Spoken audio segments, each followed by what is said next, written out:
આખરે હવે પોલીસના સકંજામાં આવી ગયો છે કુખ્યાત લલ્લા બિહારી। અમદાવાદ ક્રાઇમ બ્રાન્ચે લલ્લા બિહારી અને તેના પુત્રની ધરપકડ કરી છે। લલ્લાનો પુત્ર ફતેહ મોહમ્મદ પણ સામેલ હતો આ ગેરકાયદે પ્રવૃત્તિમાં। લલ્લા બિહારીએ ચંડોળા તળાવ ઉપર ગેરકાયદે બાંધકામ ઊભું કર્યું હતું। લલ્લા બિહારી ઘૂસણખોરોના ખોટા દસ્તાવેજો બનાવી આપતો હતો અને આખી આ જે ગેરકાયદે બાંધકામ હતું તેમાં તેનો મુખ્ય રોલ હોવાની પણ માહિતી છે। આ દ્રશ્ય આપ જોઈ રહ્યા છો લલ્લા બિહારી અને તેનો પુત્ર ફતેહ મોહમ્મદ જે બંનેની મુખ્ય ભૂમિકા હતી। ચંડોળા તળાવની આસપાસ જે પણ ગેરકાયદે બાંધકામ કરવામાં આવ્યું હતું, ગેરકાયદે લોકો વસવાટ કરતા હતા તે તમામ લોકોને એક ખોટા દસ્તાવેજ બનાવી આપવામાં આવતા હતા, ખોટા ડોક્યુમેન્ટ્સ બનાવી આપવામાં આવતા હતા અને એના આધારે તેમને અહીં રહેવા માટેની વ્યવસ્થા પણ કરી આપવામાં આવતી હતી। અને આ પિતા પુત્ર આખરે હવે પોલીસના સકંજામાં આવી ગયા છે। પોલીસે લલ્લા બિહારી અને તેના પુત્ર ફતેહ મોહમ્મદની ધરપકડ કરી લીધી છે।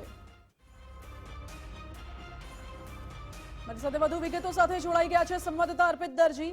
અર્પિત, આખરે આ ચંડોળા તળાવના ગેરકાયદે બાંધકામમાં જેમની મુખ્ય ભૂમિકા હતી એ પિતા પુત્ર પોલીસના સકંજામાં આવી ગયા છે। હવે તેમના વિરુદ્ધ કેવી કાર્યવાહી કરાય છે?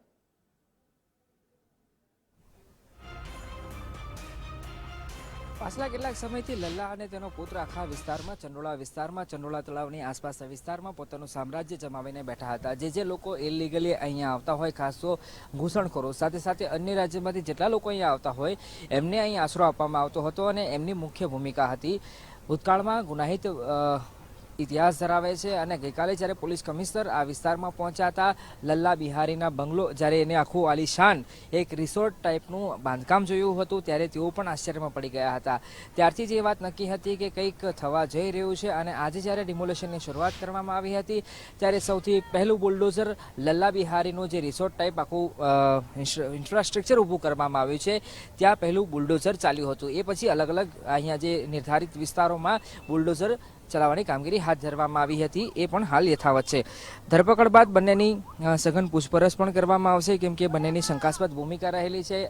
બહારથી જે લોકો આવતા હતા એમને અહીં આશરો આપવામાં આવતો હતો, કેટલા રૂપિયા વસૂલવામાં આવતા હતા, ક્યાંથી અત્યાર સુધી કેટલા લોકોને તેને અહીંયા આશરો આપ્યો છે, એમાં એની શું ભૂમિકા હતી, જે લોકો અહીંયા આવ્યા તેઓ કઈ પ્રવૃત્તિ સાથે સંકળાયેલા હતા, એ તમામ બાબતોની તમામ વિગતો એમની પાસેથી મેળવવામાં આવશે। અને મહત્વની વાત એ પણ છે કે જે વીજ કનેક્શન હોય અથવા તો પાણીનું કનેક્શન હોય અથવા તો જે આધાર પુરાવા ભારતીય હોવાના એમાં પણ એની ભૂમિકા શંકાસ્પદ હોવાની માહિતી છે અને એની શંકાઓ પણ નકારી શકાય એ પ્રકારની નથી। આ કારોબારથી એ રૂપિયા 10 થી 12 લાખ મહિને કમાતો હોવાની હકીકત પણ સામે આવી છે અને આ બે બાપ અને બેટાની જે જોડી છે અત્યાર સુધી આ વિસ્તારમાં સામ્રાજ્ય ઊભું કર્યું હતું ને એ સામ્રાજ્યનો હવે અંત આવ્યો છે, કેમ કે કોર્પોરેશન દ્વારા પોલીસ સાથે મળીને એક મોટી ડિમોલેશનની કામગીરી આખા વિસ્તારમાં હાથ ધરી છે અને હવે આ આખો વિસ્તારમાં તમે જોઈ રહ્યા છો જ્યાં મકાનો બાંધવામાં આવ્યા હતા એ મકાનો નેસ્ત નાબૂદ થઈ ગયા છે, જમીન દોસ્ત થઈ ગયા છે, ધ્વસ્ત કરી દેવામાં આવ્યા છે। એના પરથી અંદાજો લગાવી શકાય કે આ આખો એ પોર્શન છે, આખો પટ્ટો છે, આ પોકેટ તમે જોઈ રહ્યા છો, લગભગ આ આખા વિસ્તારની વાત કરું, મારા સહયોગી નિકુંજને કહીશ કે આપને પેન કરીને બતાવે તો અહીંયાથી શરૂઆત કરું તો લગભગ સરાઉન્ડિંગ આખું અહીંયાથી લગભગ 500 મીટર, સીધું જે દ્રશ્ય જોઈ રહ્યા છો ત્યાંથી 500 મીટર, હું જ્યાં છું ત્યાંથી લગભગ 200 થી 300 મીટર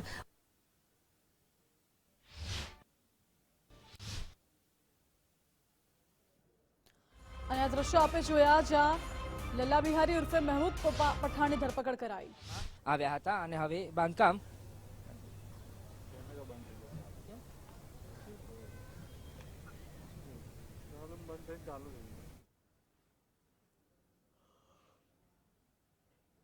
બાંધકામ ઊભું કરવામાં આવ્યું હતું, એ બાંધકામને જમીન દોસ્ત કરી દેવામાં આવ્યું છે।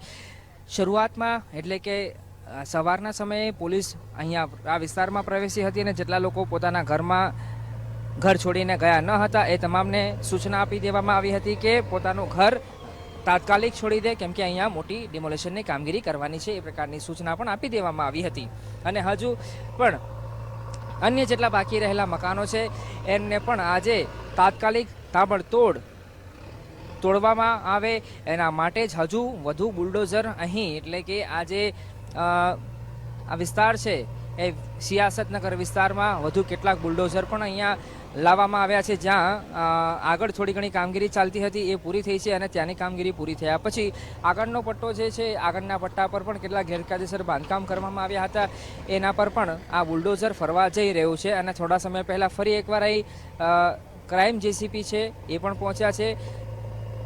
એક તરફ જ્યાં કોર્ટમાં પિટિશન દાખલ કરવામાં આવી છે એ કોર્ટમાં કામગીરી ચાલી રહી છે ત્યારે ઉચ્ચ અધિકારીઓ પણ અહીંયા જોવા મળી રહ્યા છે જ્યાં આખી પરિસ્થિતિનું તેઓ નજર રાખીને બેઠા છે અને કોઈ દુર્ઘટના ન બને, કોઈ અનિશ્ચય ઘટના ન બને એનું પણ ખાસ ધ્યાન રાખવામાં આવ્યું છે અને એટલા માટે જ પર્યાપ્ત માત્રામાં ફૂલ પોલીસ ફોર્સ પણ અહીંયા બંદોબસ્ત માટે તહેનાત રાખવામાં આવ્યો છે અને એની હાજરીમાં કોર્પોરેશન દ્વારા આ જેસીબી એક બાદ એક જેટલાય બાંધકામ ઇલીગલ કરવામાં આવ્યા હતા એ બધા બાંધકામ તોડવામાં આવી રહ્યા છે એ કામગીરી કરવામાં આવી છે. અને આખો આ લગભગ મેં જે અગાઉ ઉલ્લેખ કર્યો એ પોકેટ પર તમામ જેટલા બાંધકામ હતા એ લગભગ તૂટી ગયા છે. શરૂઆતમાં અમે જ્યારે પહોંચ્યા હતા ત્યારે નાની ઝૂંપડીઓ હતી, નાના બાંધકામ હતા સિમેન્ટના. એ સિમેન્ટના બાંધકામ પણ તોડી દેવામાં આવ્યા છે અને હવે લગભગ જો 2 થી 3 માળના સામે મકાન જોવા મળી રહ્યા છે એ માટે પણ આખી ડિમોલેશનની કામગીરી હાથ ધરવામાં આવશે. પણ એ પહેલાં જે એકદમ આ તળાવની અડીને, તળાવના કિનારે અડીને આવેલા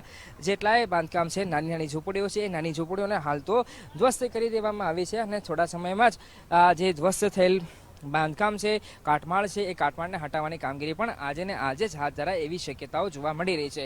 કેમ કે આજે સવારે વહેલી સવારથી કામ હાથ ધરવામાં આવ્યું હતું, 8 વાગ્યેથી કામ હાથ ધરવામાં આવ્યું હતું અને એ કામગીરીને ઝડપી બનાવવાના માટે પણ પ્રયાસ થયા હતા અને બુલડોઝર જે ઓપરેટરો હતા એમને પણ ઝડપી કામગીરી કરી હતી અને લગભગ હું માનું છું ત્યાં સુધી 300થી વધારે જેટલા નાના મોટા ઘર ઝૂંપડા એને તોડવાની કામગીરી હાલ પૂરી થઈ ગઈ છે અને હજુ પણ જેટલા બાકી છે એમને તોડવાની કામગીરી થોડી વારમાં શરૂ કરવામાં આવશે. કેમ કે બપોરનો સમય થયો છે એટલે તડકો પણ છે એટલે એ પરિસ્થિતિ અને અનુકૂળતાના આધારે પણ જે કોર્પોરેશનનો સ્ટાફ છે, પોલીસનો સ્ટાફ છે એ હાલ કામગીરી કરી રહ્યું છે. જી ઓકે અર્પિત, આભાર આપનો. એટલે તંત્રનો સ્ટાફ, પોલીસ સંયુક્તપણે આ કામગીરી કરી રહી છે ડિમોલિશનની.